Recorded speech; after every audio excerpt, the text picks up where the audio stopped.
बच्चों, यह जो चैप्टर है इसका नाम सत्ता के वैकल्पिक केंद्र, centres of alternative power.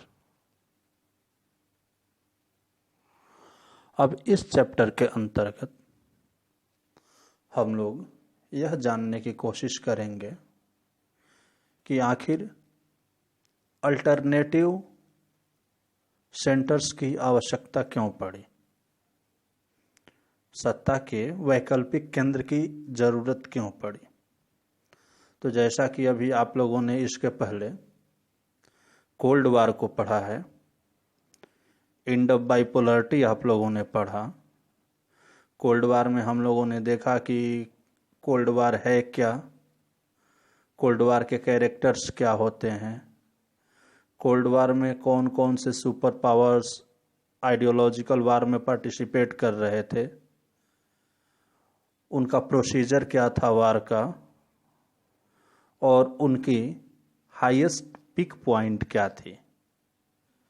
Alternative centres of power के अंतर्गत हम लोग कोल्ड वार के बाद, यानी कि जब एंड ऑफ बाइपोलरिटी, दो ध्रुवीयता का अंत हो जाता है, और दो ध्रुवीयता के अंत हो जाने के बाद जब होल वर्ल्ड में यूनिपोलर पावर एस्टेब्लिश होता है, यानी कि सुपर पावर का या सत्ता का केवल एक केंद्र हो जाता है,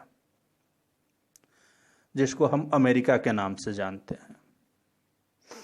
उसके बाद लोगों के दिमाग में यह बात आई कि क्या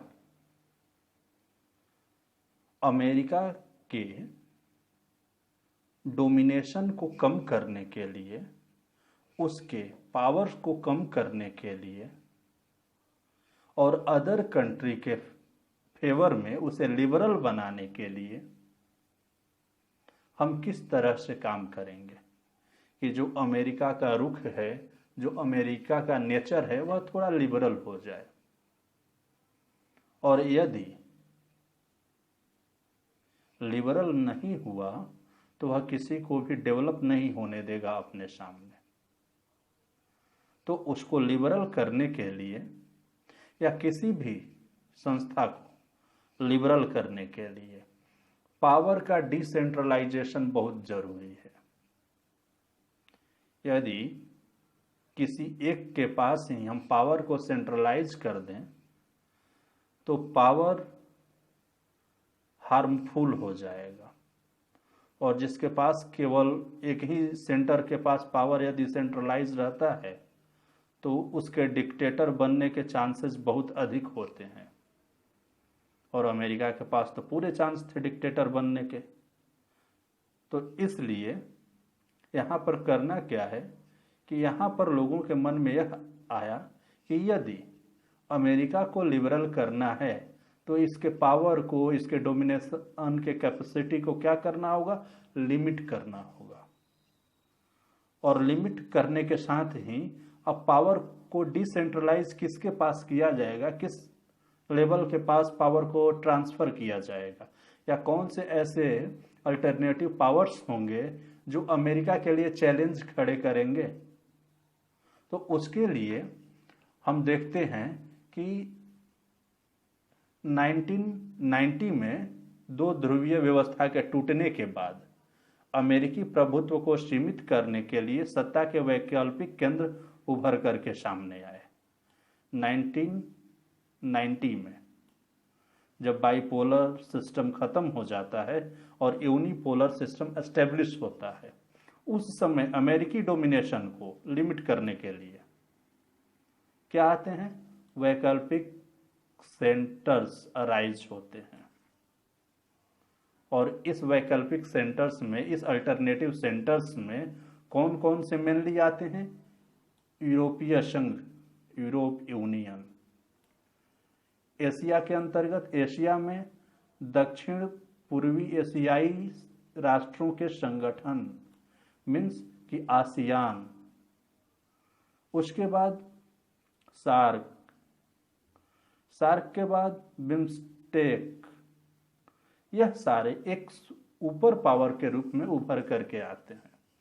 इसी के अंतर्गत चाइना, रशिया और इजरायल एक सुपर पावर्स के रूप में लोगों के सामने उभर करके आते हैं।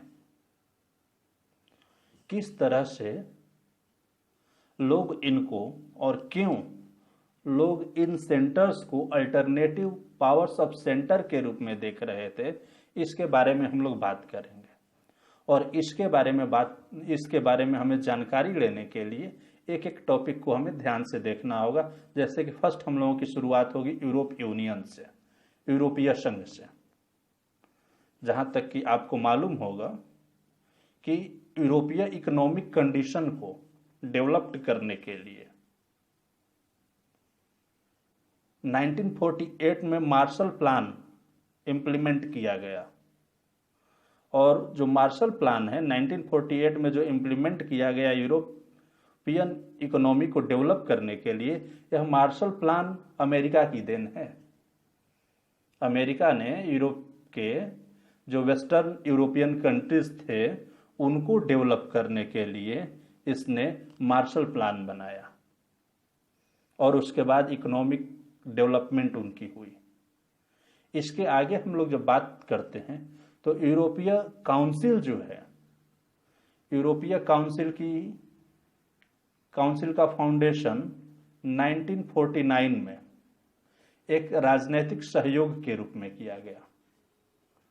कहने का मतलब यह है कि यूरोपियन काउंसिल जो है 1949 में जब इसको एस्टेब्लिश किया गया तो इसका जो ऑब्जेक्टिव था या इसका जो पर्पस था वो पॉलिटिकल हेल्प के लिए था। इकोनॉमिक फोरम के रूप में इसे डेवलप नहीं किया गया था, बल्कि इसे एक पॉलिटिकल फोरम के लिए डेवलप किया गया था जो केवल और केवल पॉलिटिकल हेल्प में ही काम करेगा या पॉलिटिकल हेल्प के लिए काम करेगा यूरोपियन कंट्री के साथ। और इसके अगले पॉइंट को हम लोग देखते हैं तो जो कैपिटलिस्ट कंट्रीज हैं उनके इकोनॉमिक सिस्टम को इंटीग्रेट करने के लिए, कैपिटलिस्ट कंट्रीज के इकोनॉमिक सिस्टम को इंटीग्रेट करने के लिए 1957 में यूरोपियन इकोनॉमिक कम्युनिटी बनाई जाती है और 1992 में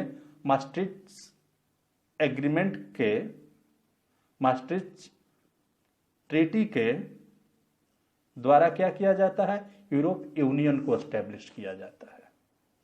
एक चीज हमेशा इसको ध्यान में रखना, यह आपसे क्वेश्चन पूछेगा कि यूरोपियन काउंसिल को कब एस्टेब्लिश किया गया, तो इसका आंसर आपका 1949 होगा। और यह जब पूछा जाएगा कि किस ट्रीटी के बेस पर या किस ट्रीटी के द्वारा यूरोप यूनियन की स्थापना की गई, तो आपका maastricht ट्रीटी आएगा आंसर। और कब, तो 1992 आफ्टर कोल्ड वॉर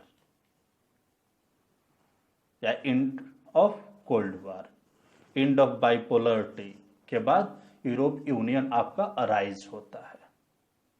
इसके बारे में हम लोग विस्तार से बात करेंगे। इसमें हम लोग अब देखते हैं कि सबसे पहले यूरोप यूनियन के पर्पज क्या है।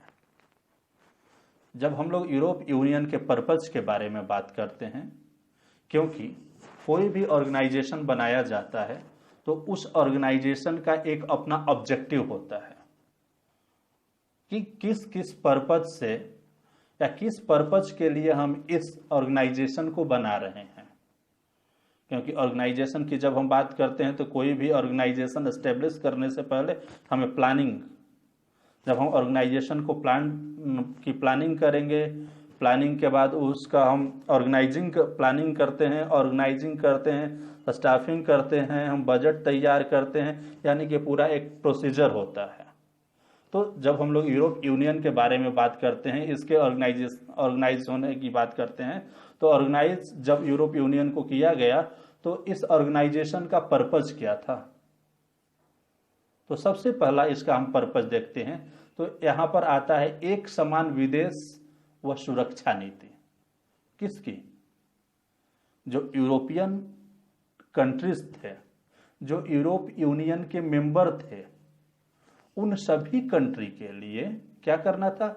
उन सभी कंट्री के लिए एक प्रकार के फॉरेन पॉलिसी और एक ही प्रकार के सिक्योरिटी पॉलिसी को डेवलप करना था।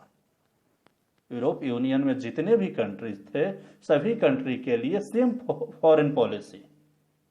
ऐसा नहीं कि उसके अंतर्गत आने वाले सभी देशों के अलग अलग फॉरेन पॉलिसी होंगे, सभी के फॉरेन पॉलिसी सिमिलर होंगे और एक दूसरे के लिए वह लिबरल होंगे। और साथ ही उनके अंतर्गत उनकी एक सिक्योरिटी पॉलिसी होगी और सिक्योरिटी पॉलिसी भी सभी के लिए लिबरल होगी। यानी कि कोई भी अपने पावर से किसी अपने ग्रुप के या अपने ऑर्गेनाइजेशन के कंट्री को पावर के बेस पर या मसल्स पावर के बेस पर डोमिनेट करने की कोशिश नहीं करेगा। इसलिए उन्हें क्या करना था? इक्वल या similar foreign policy and security policy को डेवलप करना यूरोप यूनियन का फर्स्ट ऑब्जेक्टिव था। सेकंड ऑब्जेक्टिव की जब हम लोग बात करते हैं तो जो उनके इंटरनल अफेयर्स थे और इंटरनल अफेयर्स के साथ साथ जो जुडिशियरी से रिलेटेड मामले थे, उसमें क्या किया जाएगा कि उसमें एक दूसरे की सभी हेल्प करेंगे और उन प्रॉब्लम्स को सॉल्व करने की कोशिश करेंगे। ऐसा नहीं कि किसी यूरोप यूनियन के किसी एक कंट्री में कोई प्रॉब्लम है तो दूसरा उसका जो पड़ोसी देश है वह क्या करेगा? वह उसको उसी तरह छोड़ देगा। ऐसा नहीं। यहां पर क्या करना है कि यहां पर सभी के एक के प्रॉब्लम सभी के प्रॉब्लम, इस कंसेप्ट पर वहां पर यह सिस्टम बेस्ट किया गया था। और दूसरा, अगर किसी के यहां भी किसी भी प्रकार के जुडिकल इश्यूज हैं तो उस जुडिकल इशू को भी रिजॉल्व करने के लिए यूरोप यूनियन में जितने भी कंट्रीज हैं वह सभी हेल्प करेंगे। उसके बाद यूरोपीय ऑर्गेनाइजेशन का एक और भी पर्पस था कि यूरोपियन कंट्री के अंतर्गत एक ही करेंसी चलाना, ये एक मुद्रा का चलन, सिमिलर करेंसी को प्रमोट करना था। यूरोपीय करेंसी का नाम क्या है? यूरो है। तो यूरोप यूनियन में जितने भी कंट्रीज थे सभी के लिए यूरो ही करेंसी के रूप में हो, सभी लोग इसी को एक्सेप्ट करें और इसी को एक्सप्लोर करने के लिए या इसी को एक्सेप्ट कराना भी, इसको एक्सेप्ट कराना भी यूरोप यूनियन का एक मेन पर्पस था। दूसरी जब हम बात करेंगे फोर्थ पॉइंट, तो फोर्थ पॉइंट के अंतर्गत वीजा मुक्त आवागमन, transport system, free transport system. यानी कि एक कंट्री से जितने भी यूरोपीय यूनियन में कंट्रीज हैं उनका एक कंट्री से दूसरे कंट्रीज में जाने के लिए किसी भी प्रकार के वीजा और पासपोर्ट की जरूरत नहीं पड़ेगी, बल्कि क्या होगा? Free transport system. लोग एक दूसरे के यहाँ आसानी से आ जा सकते हैं। जैसे भारत और नेपाल, भारत के लोग नेपाल आसानी से जा सकते हैं, नेपाल के लोग आसानी से यहाँ आ सकते हैं, किसी भी तरह का कोई वीजा और पासपोर्ट की जरूरत नहीं होती है। यह जो चारों उद्देश्य हैं, यह जो चारों ऑब्जेक्टिव हैं, इन चारों ऑब्जेक्टिव को कैसे प्राप्त किया जाए और इसके अंतर्गत हम देखेंगे कि उद्देश्यों की प्राप्ति के लिए क्या क्या प्रोसीजर एप्लीकेबल किए गए। तो इसके अंतर्गत जब हम आते हैं तो यूरोप यूनियन ने आर्थिक सहयोग वाली संस्था से बदलकर राजनीतिक संस्था का रूप ले लिया। यूरोप यूनियन जो बनाया गया था उसको इकोनॉमिक हेल्प के लिए बनाया गया था और इसने क्या किया कि धीरे धीरे यूरोप यूनियन ने अपने आप को एक नेशन के रूप में डेवलप करना शुरू किया। और जो मेन इसका काम इकोनॉमिक फोरम का था या इकोनॉमिक फोरम के रूप में जो यह था, इसने क्या किया? अब यह एक अपने आप को पॉलिटिकल इंस्टीट्यूशन के रूप में एस्टेब्लिश करना शुरू कर दिया और जब इसने अपने आप को पॉलिटिकल इंस्टीट्यूशन के रूप में यानी कि एक स्टेट नेशन के बेस पर इसने अपना डेवलपमेंट शुरू कर दिया। और जब इसने एक पॉलिटिकल इंस्टीट्यूशन के रूप में अपने आप को डेवलप करना शुरू किया तो इसने क्या किया, यूरोपीय यूनियन एक विशाल राष्ट्र राज्य की तरह कार्य करने लगा। अब यह एक किसी ऑर्गेनाइजेशन या किसी इंस्टीट्यूशन की तरह काम नहीं कर रहा था, बल्कि यह किस तरह से काम कर रहा था, यह आगे आपका एक नेशन स्टेट की तरह फंक्शन करने लगा। और क्यों ऐसा कहा गया कि यूरोप यूनियन जो है वह नेशन स्टेट की तरह फंक्शन करने लगा, तो आप नीचे देखोगे कि इसने क्या किया कि अपने लिए एक फ्लैग डेवलप किया। फ्लैग के साथ साथ इसने अपना एक नेशनल एंथम, उसके बाद फाउंडेशन डे और अपनी एक करेंसी भी डिसाइड इसने किया। यह चार चीजें किसने, इस चार चीजों को यूरोप यूनियन ने डेवलप किया और इसके बेस पर अपने आप को वह एक नेशन स्टेट की तरह लोगों के सामने प्रेजेंट करने लगा। उसके नीचे जब हम लोग आते हैं तो अन्य देशों से संबंधी या अन्य देशों से संबंधों के मामले में इसने काफी हद तक साझी विदेश नीति और सुरक्षा नीति बना ली।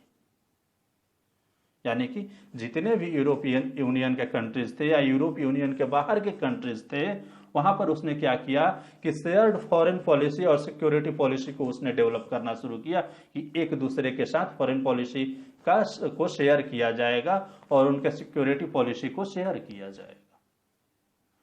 उसके बाद जब हम यूरोप यूनियन में देखते हैं तो यूरोप यूनियन का जो फ्लैग है उसमें 12 गोल्ड स्टार लगे हुए हैं।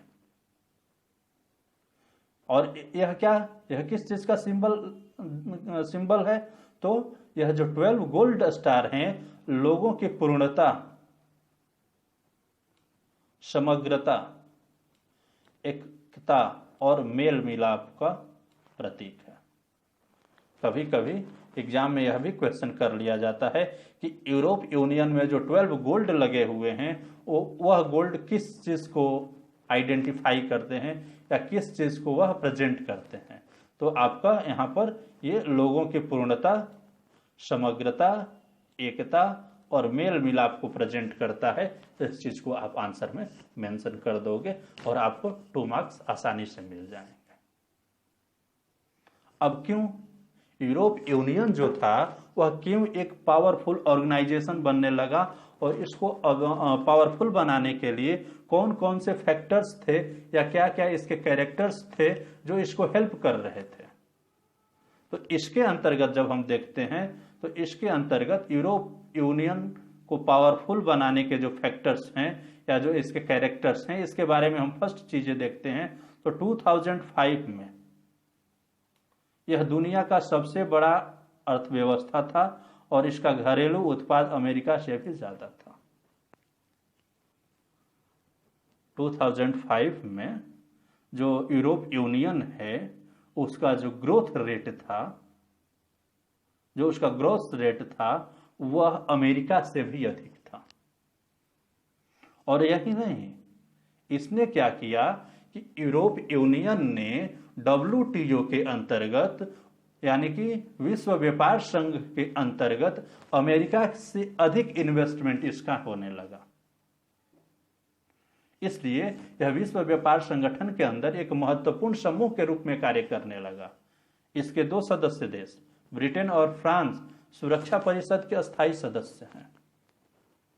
जो यूरोप यूनियन के अंतर्गत आने वाले हैं ब्रिटेन और फ्रांस, यह ऑलरेडी जो सिक्योरिटी काउंसिल है यूनाइटेड नेशन का एक ब्रांच, उसके ये परमानेंट मेंबर हैं। 5 परमानेंट मेंबर होते हैं जिसमें से 2 परमानेंट मेंबर आपके यूरोप यूनियन के। तो इसलिए अपने आप को यह पावरफुल बनाने लगा। और जब अमेरिका से अधिक इसका इन्वेस्टमेंट WTO में होने लगा तो अमेरिका को लगा कि जो यूरोपियन करेंसी है अर्थात यूरो जो है यह क्या करेगा, अब यह अमेरिका का या इंटरनेशनल करेंसी के रूप में जो डॉलर है उसके लिए, उसके इमेज के लिए यह चैलेंज बनेगा। अमेरिका के माइंड में आया कि जब यूरोप यूनियन की जो करेंसी है यूरो, जब वह सबसे अधिक या हम कह सकते हैं कि पावरफुल करेंसी के रूप में उभर करके सामने आई, तो अमेरिका को लगा कि यह डॉलर के सामने एक चैलेंज खड़ा करेगा और डॉलर अब इंटरनेशनल करेंसी के रूप में न रह करके वह केवल और केवल अमेरिकी करेंसी रह जाएगी और इंटरनेशनल करेंसी के जगह पर यूरो आ जाएगा। लेकिन विश्व व्यापार में इसकी हिस्सेदारी अमेरिका से 3 गुनी ज्यादा है। आप सोच सकते हो, यूरोप यूनियन की जो हिस्सेदारी है, पार्टिसिपेशन है, वह अमेरिका से 3 गुना ज्यादा है। वह अमेरिका से 3 गुना अधिक फंड यूरोप यूनियन में शेयर करता है और इसलिए इसका आर्थिक शक्ति या प्रभाव एशिया और अफ्रीकी देशों पर भी है। यूरोप यूनियन का जो इकोनॉमिक इम्पैक्ट है वह यूरोपियन कंट्री के साथ साथ एशियन कंट्री और अफ्रीकन कंट्री के ऊपर भी है। इसके चलते क्या होता है कि इसके चलते यूरोप यूनियन और अमेरिका समेत सभी राष्ट्र की नीतियों को प्रभावित करता है। यानी कि यह जो यूरोप यूनियन है वह क्या करता है कि एक सुपर सेंटर के रूप में अपने आप को यह भी डेवलप कर रहा था और इसलिए चूंकि WTO में भी अमेरिका से अधिक यह इन्वेस्ट करता है और शेयर करता है, इसलिए क्या होता है कि इसके पास इतनी कैपेसिटी है कि अमेरिकी पॉलिसी और अदर नेशन के पॉलिसी को भी यह इफेक्टिव करता है। यूरोप यूनियन के 2 देश ब्रिटेन और फ्रांस परमाणु शक्ति से संपन्न है। यूरोप यूनियन के जो 2 कंट्रीज आपके हैं, ब्रिटेन और फ्रांस, इसके पास न्यूक्लियर वेपन्स हैं और न्यूक्लियर पावर्स है। अधिराष्ट्रीय संगठन के तौर पर यूरोपीय संघ आर्थिक, राजनैतिक और सामाजिक मामलों में दखल देने में सक्षम है और वह किसी के सामने भी वह चैलेंज खड़ा कर सकता है। इसकी कैपेसिटी उसमें है। अब इसके अंतर्गत हम एक चीज और देखेंगे कि इसके कमजोरी, इसके वीकनेसेस क्या क्या हैं। तो इसके सदस्य देशों की अपनी विदेश नीति और रक्षा नीति जो है वह कई बार एक दूसरे के खिलाफ भी होती है। जैसे इराक पर हमले के मामले में, इराक के हमले के मामले में जो यूरोप यूनियन के मैक्सिमम कंट्री थे वह इराक हमले के फेवर में थे। और दूसरा जो इसका वीकनेस है कि कुछ कंट्री में यूरो मुद्रा को इम्प्लीमेंट करने की वजह से लोगों के बीच में नाराजगी है। वह नहीं चाहते हैं कि यूरो जो है उनकी एक करेंसी के रूप में डेवलप हो। और वहीं डेनमार्क और स्वीडन में maastricht जो ट्रीटी है उसके साथ जो शेयर्ड यूरोपियन करेंसी यूरो को मानने का विरोध कर दिया गया। maastricht जो ट्रीटी हुई उसके अंतर्गत जो शेयर्ड यूरोपियन करेंसी है उसको मानने से डेनमार्क और स्वीडन ने मना कर दिया। और उसके साथ ही यूरोपीय यूनियन के कई सदस्य देश अमेरिकी गठबंधन में थे, जो अमेरिकी गठबंधन में थे वह यूरोप यूनियन के पॉलिसी से अपने आप को इत्तेफाक नहीं रखते थे या अपने आप को इसके साथ नहीं जोड़ते थे। और इन्हीं सारे कन्फ्लिक्ट की वजह से, जो इंटरनल कन्फ्लिक्ट हैं, इसके वजह से ब्रिटेन यूरोपीय संघ से जून 2016 में 2016 में एक पब्लिक ओपिनियन के बेस पर अपने कंट्री में पब्लिक ओपिनियन करा करके और इसने क्या किया कि अपने आप को यूरोप यूनियन से अलग कर लिया। तो इसमें जो क्वेश्चन आपके बनते हैं वह क्वेश्चन या तो सिंपल बनेंगे, जैसे कि मेन इसमें क्वेश्चन बनता है कि यूरोप यूनियन ने किस बेस पर अपने आप को एक पॉलिटिकल इंस्टीट्यूशन के रूप में डेवलप किया। तो इस चीज़ों को आप लोग मेंशन कर लेना और नेक्स्ट वीडियो में इसके आगे का नेक्स्ट पार्ट हम लोग डिस्कस करेंगे। Thank you.